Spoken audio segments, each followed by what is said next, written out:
Selamat datang di Zahra Movies. Jangan lupa subscribe, like, dan share. Terima kasih. Revan menatap lekat gadis di hadapannya yang tengah menulis dengan begitu serius. Tiba-tiba Hana mengangkat kertas itu ke udara dengan perasaan senang seperti habis menulis surat cinta untuk pacarnya. "Ini Om." Hana menyodorkan secari kertas itu pada Revan. Pria itu membaca setiap kata di kertas itu dengan teliti. Sesekali ia mengernyit saat melihat beberapa kata yang begitu aneh menurutnya. "Ini maksudnya apa, Hana?" tanya Revan menatap lekat gadis yang telah menyandang status sebagai istrinya beberapa jam yang lalu.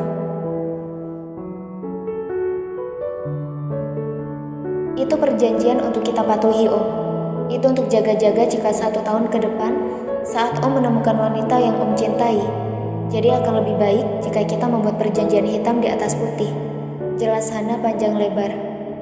Revan terdiam mendengar penjelasan gadis itu. Ia menghembuskan nafasnya, lalu menatap wajah Hana lekat. "Hana, apa kamu begitu tidak suka dengan saya hingga membuat hal seperti ini?" tanya Revan dengan sorot mata meminta kejujuran pada istrinya itu. Hana terdiam mendengar hal itu. Ia kemudian menundukkan kepalanya dengan meremas jari-jarinya. "Bukan seperti itu, Om.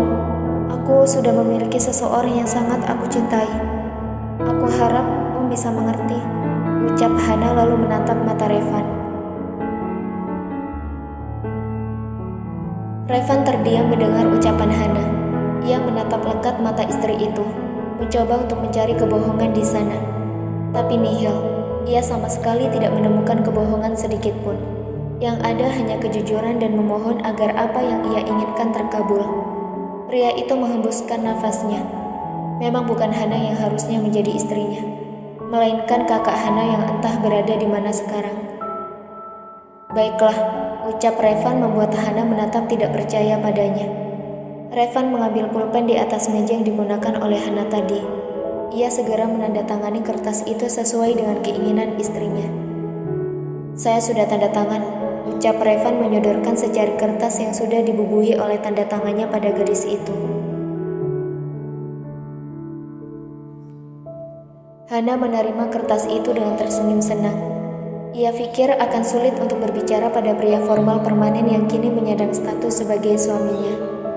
Meski masih dirahasiakan dari publik, hanya segelintir orang yang tahu tentang pernikahannya dan Revan. Dan hal itu dilakukan karena Hana masih kuliah, dan juga karena mereka menikah tanpa didasari cinta. Hana segera meraih pulpen yang dipakai Revan tadi. Ia dengan cepat menandatangani kertas itu di samping tanda tangan Revan. "Sekarang sudah malam, sebaiknya kita tidur. Oh ya, sebaiknya kamu tidak tidur di sofa karena hal itu akan membuat badanmu pegal nanti. Jadi sebaiknya kita tidur bersama di atas tempat tidur. Saya tidak akan melakukan hal yang tidak-tidak padamu," ucap Revan lalu segera berjalan mendekat ke tempat tidur. Hana tersenyum, lalu segera mengambil bantal yang ia bawa ke sofa tadi dan kemudian berlari kecil ke tempat tidurnya. Revan yang sudah membaringkan tubuhnya di atas tempat tidur merasa terganggu dengan pergerakan di sampingnya. Ia membuka matanya kemudian menoleh ke samping. Revan sangat terkejut mendapati sebuah bantal guling berada di tengah-tengah antara ia dan Hana. Hana menatap Revan yang menatap tidak percaya padanya. "Untuk jaga-jaga, Om," ucap Hana nyengir tanpa dosa. Revan menghembuskan nafasnya dan memilih untuk tidur, karena tubuhnya sangat lelah menyambut para tamu undangan tadi. Hana mencoba memejamkan matanya, tapi tetap saja ia tidak bisa terlelap. Ia menoleh ke samping dan menatap wajah Revan yang sudah terlelap tanpa beban. Kalau dilihat lagi, Om Revan cukup tampan, ralat, sangat tampan. Tapi kenapa ia belum menikah juga? Dan kenapa baru menikah sekarang? Apa ia tidak memiliki seseorang yang ia suka? Ataukah dia gay? Batin Hana tidak percaya, lalu segera menepuk pelan pipinya, menyadarkan ia dari pikiran tidak jelas yang sempat hinggap di benaknya. "Astagfirullah, apa yang aku pikirkan? Biar bagaimanapun, dia sekarang adalah suamiku. Jadi tidak seharusnya aku memikirkan yang tidak-tidak tentang dia. Sudahlah, Lebih baik tidur, ucapnya dalam hati dan mencoba memejamkan kembali matanya. Tidak lama setelah itu, Hana pun tertidur dengan lelap.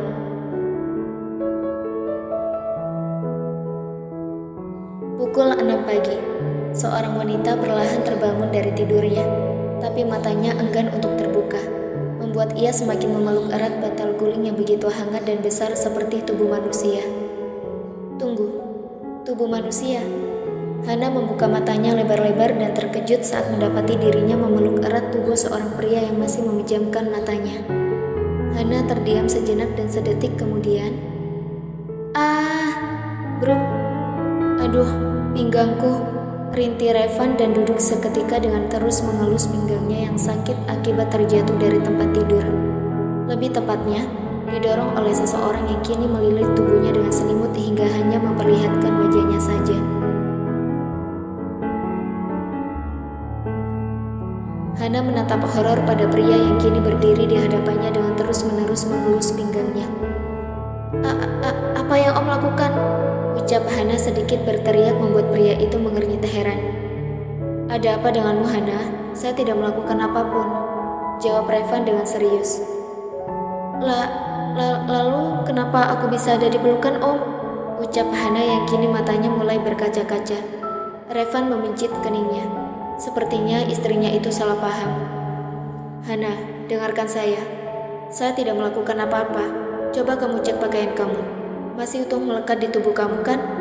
Ucap Revan membuat Hana terdiam sejenak, lalu sedikit membuka selimut yang melilit tubuhnya dan memang baju tidurnya masih utuh. Tidak ada kancing yang terbuka sama sekali.